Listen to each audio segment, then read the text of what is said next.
So dear students, welcome again in this lecture room. तो आप सब जानते हैं कि हम पिछले कई दिनों से ये टॉपिक जो है जीन रेगुलेशन तो ये डिस्कस करते आ रहे हैं। इसमें हमने पहले प्रोकैरियोट्स में पढ़ा, यानी प्रोकैरियोट्स में जीन रेगुलेशन जो है वो हमने डिस्कस की। तो उसमें हमने ऑपेरॉन का कंसेप्ट वो पढ़ा हमने। उसमें मैंने बता दिया कि ये डीएनए जो है इस पर बहुत से सेगमेंट्स या जीन्स होते हैं, तो हर एक जीन एक कोऑर्डिनेशन के तहत काम करता है और फिर प्रोटीन सिंथेसिस को रेगुलेट करता है। तो फिर हमने इसमें प्रोकैरियोट्स में एग्ज़ाम दे दिया, एग्जाम्पल लैक्टोस और लैक ऑपेरॉन मैंने उसमें भी बता दिया कि ये तो दो साइंटिस्ट थे, एक जैकब दूसरा था मोनार्ड, जिन्होंने लैक ऑपेरॉन दिया। तो ये हमने दो लेक्चर्स में डिस्कस किया। तो आज जो हमने टॉपिक आज डिस्कस करना है या पढ़ना है, दैट इज़ यूकैरियोट्स में ये जीन रेगुलेशन कैसी होती है। तो पहले अगर याद होगा, मैं पहले ये बताऊं कि जीन रेगुलेशन जो होती है एक्चुअली प्रोटीन सिंथेसिस को रेगुलेट करता है। पहले ही दिन मैंने बताया आपको, जीन रेगुलेशन एक्चुअली प्रोसेस है, तो ये प्रोटीन सिंथेसिस को रेगुलेट करता है कि कब हमें प्रोटीन बनाना है, कब नहीं बनाना है। मान लो हमारे स्टमक में, ये मैंने बताया कि जब फूड चला जाता है तो स्टमक में, डोडेनम में, इंटेस्टाइन में ये फिर डाइजेस्ट होता है। जो ही ये फूड हमारे स्टमक में दाखिल होता है तो वहाँ से एंजाइम्स भी आते हैं, प्रोड्यूस होते हैं, तो उसके बाद ये डाइजेशन होती है। तो जब फूड मटेरियल नहीं होता है तब तो गैस्ट्रिक ग्लैंड जो है वो ये जूस प्रोड्यूस तब तक नहीं करता है। तो इसको कहते हैं रेगुलेशन। तो या हम कहेंगे जीन रेगुलेशन, यानी कब ये प्रोटीन बनाना है, कब नहीं बनाना है, that is called as gene regulation. तो प्रोकैरियोट्स में हमने पढ़ लिया, अब तो यूकैरियोट्स। तो यूकैरियोट्स में जब देखते हैं there is a DNA in eukaryotes, आप ये लिखो, the DNA is more times, or its content is more than prokaryotes। यानी डीएनए जो यूकैरियोट्स में होता है, इसका कंटेंट या इसका अमाउंट, या दूसरे अल्फाज में कहेंगे number of base pairs are more as compare to prokaryotes, है ना। क्योंकि डीएनए हमारी बॉडी में जो डीएनए कंटेंट है ये ज़्यादा है प्रोकैरियोट्स, अगर उनको हम इसके साथ कंपेयर करेंगे। अगर हम प्रोकैरियोट ले लेंगे, वहाँ पर तो 2500 जीन्स हैं। अगर प्रोकैरियोट की बात हम करेंगे, देयर आर 2500 जीन्स। लेकिन अगर हम यूकैरियोट और ह्यूमन्स की बात करेंगे, there are 46 chromosomes are there. तो यहाँ पर करीब 30,000 genes are there, 30,000 genes are there in eukaryotes. So I can say content जो डीएनए का है it is more as compare to protein. मगर यहाँ पर हम देखते हैं ये डीएनए जो होता है ये सारा का सारा फंक्शनल नहीं होता है। आप ये लिखो, all the DNA in eukaryotes is not functional. It is not functional, या नॉन फंक्शनल आख लिया, नॉट फंक्शनल। यानी all the DNA in eukaryotes is not functional। यानी मान लो अगर ये DNA यहाँ पर मैं बनाता हूँ, यहाँ पर डबल स्ट्रैंड DNA, तो सारा का सारा DNA फंक्शनल नहीं होता है। इसमें बहुत सा अमाउंट ऐसा होता है that is non functional. That DNA is called as excess DNA। यानी the non-functional DNA, आप ये लिखो, the non-functional DNA in eukaryotes is called as excess DNA, or it is also called as repetitive DNA। repetitive DNA, the non-functional DNA, या called as excess DNA, or it is also called as repeated DNA. तो ये DNA protein synthesis में कोई role play नहीं करेगा। तो जब ये डीएनए आरएनए बनाएगा तो वो सारा का सारा कोडिंग आरएनए नहीं होगा, इसीलिए इसे रिपीटेड डीएनए कहते हैं, नॉन फंक्शनल डीएनए कहते हैं या एक्सेस डीएनए कहते हैं। तो पहले मैं ये बताऊंगा कि ये यूकैरियोट्स में जब जीन रेगुलेशन होती है या प्रोटीन सिंथेसिस की रेगुलेशन जब होती है, कहाँ कहाँ किस पॉइंट पर हम ये कर सकते हैं। कभी कभी बोर्ड में आपको एग्ज़ाम में आ सकता है, आप जो ये जीन रेगुलेशन यूकैरियोट्स में जब होती है तो किस किस पॉइंट पर होती है। तो mainly there are 4 points are 4 levels, you can write down there are 4 levels. पहले ये बताओ मैं, मतलब ये डीएनए सिंथेसिस हुई, हमने इसके बाद आरएनए बनाना है, आरएनए के बाद क्या होगा, प्रोटीन, है ना, normal process.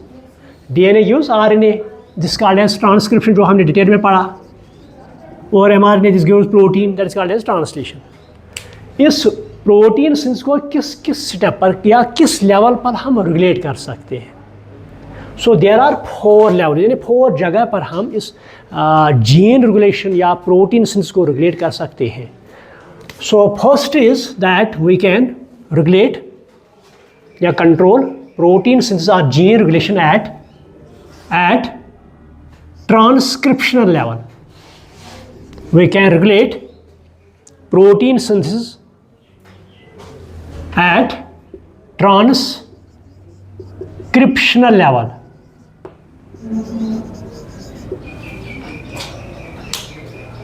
And at mRNA synthesis. Transcription level या at mRNA synthesis. mRNA synthesis. तो ये एक पॉइंट है। तो अगर आपको याद होगा, जब आरएनए बनता है किसे, डीएनए से, बोर्ड की तरफ आप पहले देखो, ये डबल स्ट्रैंडेड डीएनए है।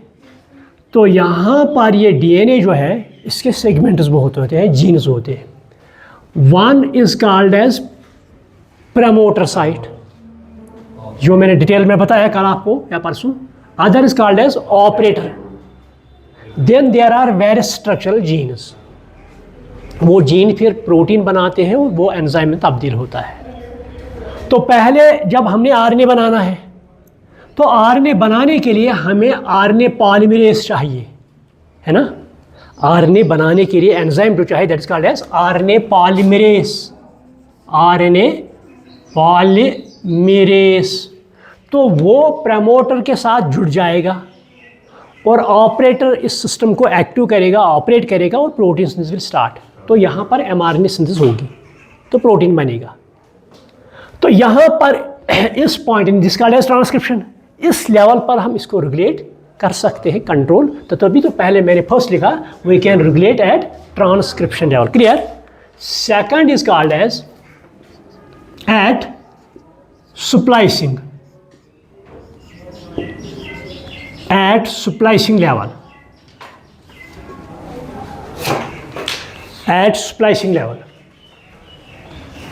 देखो यहाँ पर ये स्प्लाइसिंग, पहले हमने अंडरस्टैंड करना है कि स्प्लाइसिंग होती क्या है या ये कौन सी प्रोसेस है। मैंने बताया ये डीएनए जो यूकैरियोट्स में है, ये सारा का सारा फंक्शनल नहीं होता है, रिपीटेटिव डीएनए होता है। तो जब ये एमआरएनए बनाएगा तो वो भी सारा का सारा फंक्शन नहीं होगा। सुनो, जब आरएनए पॉलीमरेज आ गया, मान लो यहाँ पर हमने चेक नहीं की, रेगुलेट नहीं की, तो आरएनए बनेगा। यहाँ पर जब एमआरएनए बनेगा, मान लो जिससे एमआरएनए, तो इस एमआरएनए के भी सेगमेंट्स होंगे। तो there are 2 types of segments, यानी जो एमआरएनए यहाँ बना, इसके 2 टाइप्स के सेगमेंट्स होते हैं। One is called as exon, one segment is called as exon, EXON. Second is called as intron, INTRON. And between 2 axons there is intron. So this is axon, here will be intron, this is axon, clear। तो 2 axons के दरमियान एक intron होगा। तो ये intron जो है ये फंक्शनल नहीं है, ये इंट्रॉन जो यहाँ पर है ये फंक्शनल नहीं है। तो तो ये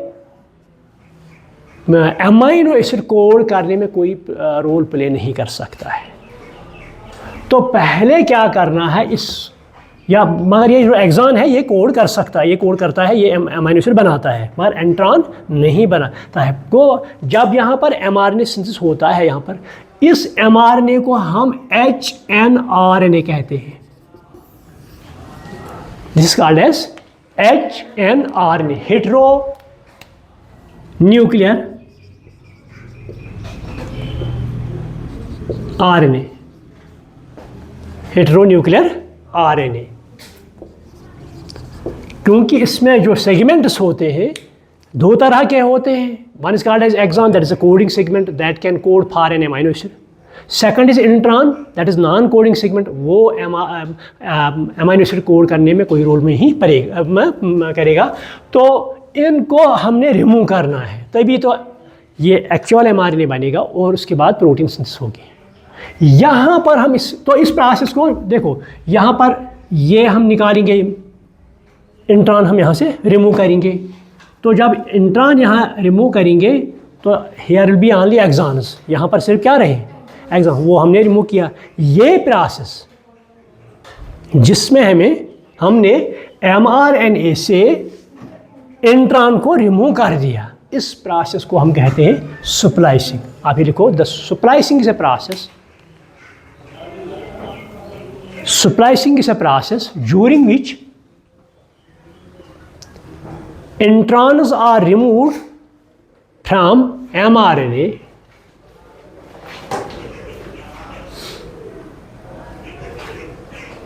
during splicing, introns are removed from mRNA। तो इसको हम स्प्लाइसिंग कहते हैं। क्लियर? तो इस लेवल पर हम जीन रेगुलेशन को कंट्रोल कर सकते हैं, या जीन रेगुलेशन कर सकते हैं, प्रोटीन्स को कंट्रोल कर सकते हैं। किस लेवल पर? Splicing level. ये क्लियर हुआ आपको? स्प्लाइसिंग आपको क्लियर हुआ क्या होता है? स्प्लाइसिंग ये प्रोसेस है जब ये mRNA बनता है, इसे इंट्रॉन्स जो होते हैं, नॉन कोडिंग सेगमेंट्स, इनको हमने बाहर करना है, रिमूव करना है। तो यहाँ पर भी हम रेगुलेट कर सकते हैं। Next we can regulate at transcriptional level, sorry translational level. Next we can translation, क्योंकि आप तो mRNA बना, यहाँ पर भी हमने रेगुलेट कंट्रोल नहीं किया इसको, यहाँ पर भी नहीं किया, आप तो mRNA बना। यहाँ पर ये मान लो ये तो सेल है, इस सेल में न्यूक्लियस है, यहाँ पर ये डबल स्ट्रैंड DNA है, ठीक। ये क्या देगा? mRNA। तो ये mRNA कहाँ आएगा? बाहर आएगा साइटोप्लाज्म में। यहाँ पर छोटा मोटा पोर होता है, that is called as nuclear pore. तो इसी पोर से ये बाहर आएगा, यहाँ पर राइबोसोम्स आएंगे, इसके साथ जुड़ जाएंगे तो प्रोटीन सिंथेसिस होगी। क्लियर? नॉर्मल प्रोसेस है। अगर पहले इस स्टेप पर हम कंट्रोल कर सकते हैं, that is called as transcription. यहाँ नहीं किया तो स्प्लाइसिंग लेवल पर कर सकते हैं, that is called as splicing level. अगर यहाँ पर भी आया, अब यहाँ पर हम कर सकते हैं, तो mRNA यहाँ बना, अब क्या होगी? यहाँ ट्रांसलेशन होगी यहाँ पर। तो इस स्टेप पर भी हम इसको कंट्रोल कर सकते हैं, that is called as translational level. Clear? तो ये तो पॉइंट्स है जहाँ पर हम जीन रेगुलेशन या प्रोटीन सिंथेसिस की रेगुलेशन कर सकते हैं, इसको कंट्रोल चेक कर सकते हैं। Clear? So these are the points और दीज आर द लेवल्स। अब तो देखो, अब यहाँ पर क्या होता है, और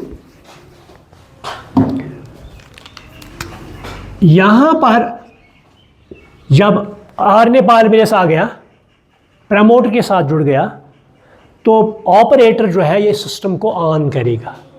तो यहाँ पर अब mRNA बनेगा, मगर ये mRNA सारा का सारा फंक्शनल नहीं है। Here are exons, here are introns, है ना? Exon intron, exon intron. तो इनको हमने रिमूव करना है। तो अभी इस प्रोसेस को मैंने कहा कि that is called as splicing, that is called as splicing. तो ये जब निकलेंगे यहाँ पर तो अब mRNA अब ये लंबा नहीं होगा, अब ये छोटा होगा क्योंकि हमने उसको उनको रिमूव किया। यहाँ तक हम इसे कहते हैं HNRNA। कभी कभी आपको एग्ज़ाम में आ सकता है, मतलब question explain HRNA, what do you mean by this HRNA, है ना। एक्चुअली क्या है, mRNA होता है मगर इसमें नॉन कोडिंग सेगमेंट्स होते हैं इन द फॉर्म ऑफ इंट्रॉन्स। तो यहाँ पर ट्रांसक्रिप्शन हुई, दिस स्टेप ट्रांसक्रिप्शन यहाँ पर। आप तो यहाँ स्प्लाइसिंग हुई, स्प्लाइसिंग में हमारा ये mRNA बन गया। अब इसको कहाँ पर आना है, साइटोप्लाज्म। मगर इसके कुछ यहाँ पर और एक दो प्रोसेस एडिशन और डिलीशन कुछ ना कुछ होता है। ये mRNA जिसको स्प्लाइसिंग हुई, इससे पहले ये कहाँ पहुँचे, साइटोप्लाज्म में, जहाँ पर ये प्रोटीन सिंथेसिस परफॉर्म करेगा। लेकिन इसको दो स्टेप होते हैं यहाँ पर, दो process. One is called as capping, the first step is called as capping. ये देखो आप, before mRNA enters into this cytoplasm, it undergoes capping. And addition of, it undergoes capping. Addition of 5-methyl uracil cap at 5' end. आपको पता ही है जो DNA है, अगर ये स्टैंड लेंगे, दिस इज 5' end, ये स्टैंड क्या है 3' end, तो this will be complementary. Here we can write down 3' end, इसको क्या लिखेंगे 5' end। तो जब mRNA बनेगा, this is 3' end, 5' end, this is 3' end, clear.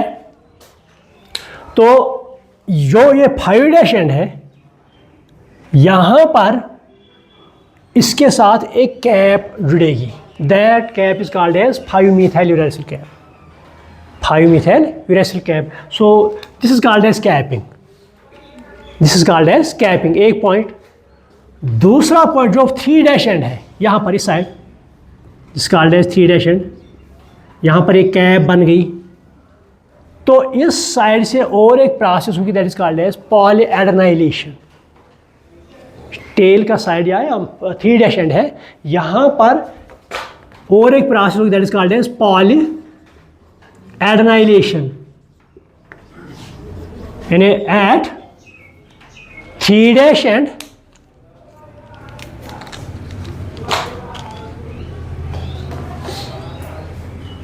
polyadenylation takes place.